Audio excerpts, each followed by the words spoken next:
Ask you about Dior. What was it like working on that campaign? How was it different working on a fashion film? I mean, weirdly, I wanted to work with Roman Gavris for ages, and he never answered the phone to me for like 2 years, trying to get in contact with him. Yeah. And then the Dior thing came up, and I never really considered doing an ad because I always thought people would judge you for it. And I was like, for some reason, I was like, oh. And I remember meeting the Dior people; they were really cool, and they were like, "Who are you thinking for a director?" I was like, "What about Roman Gavris?" And they're like, "Yeah." And I just thought that was a good way to get him on the phone. And it did. But it was super fun. It was actually like genuine. I really liked making it, and made some kind of good friends. But yeah, I mean, it wasn't actually that different. I mean, they're just really cool. It's a really cool company to work with. Yeah. Would you do it again? I think I am doing another one with them. But yeah, I was surprised how easy it is. But they're quite a different company. They're like, they're all kind of crazy who work at Dior. Like, it's like they kind of just let you do anything in the shoot. So like, it was, it's literally just messing around for 3 days. Yeah. It's kind of amazing. Sounds good. This one in particular, I after looking at a whole bunch of different ways of working, I decided I really wanted to make this one. I had written it myself, that I would be in control of it, that it would feel kind of tonally of a piece with the first movie and yet be really quite formally different in lots of ways. Mm-hmm. Whereas Animal Kingdom was a kind of big, sort of slightly heightened social realist thing, that this would exist as a sort of elemental dark fable, and that it was a intense sort of intimate relationship movie set in a really dangerous, inhospitable landscape. Mm-hmm. I mean, there's a whole world of other things that become important to me, but they evolve. I think it was it was a really amazing place to shoot. It's incredibly beautiful. It feels so alien for me. I mean, especially when we got further and further outside of Adelaide. Yeah.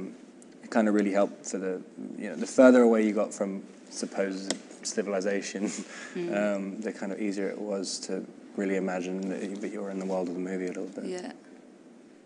I mean, the only thing, there's very few downsides. It's such a magical, amazing part of the world to shoot in. I mean, the only downside really would just be to get out there, to get where it is that magical, you need to travel quite incredible distances, and that can, that chews into your working day.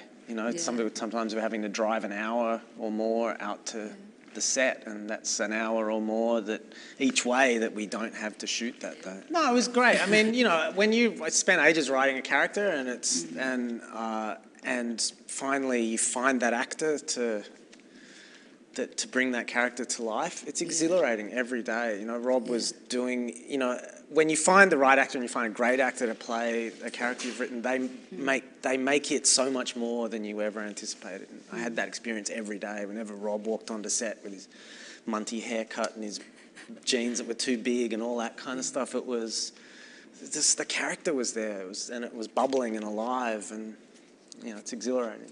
I think I had quite a clear idea of what I wanted to do and how I read the part before I even auditioned for it, but I was kind of terrified that I might be doing entirely the wrong thing. So when I got the part, I was like, okay, well, I put in a ton of work to the audition and had really sort of fully committed to something before I'd even gone in. Yeah.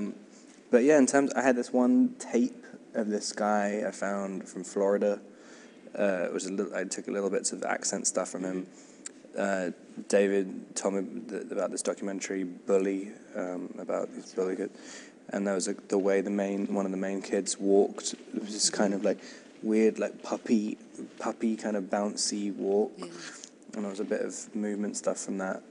But yeah, it was also very easy to do stuff. As soon as you're doing it with Guy, he was kind of so in the right place. It was just playing off him, basically. Right now I'm doing this thing called Idol's Eye with Olivier Assayas directing with De Niro.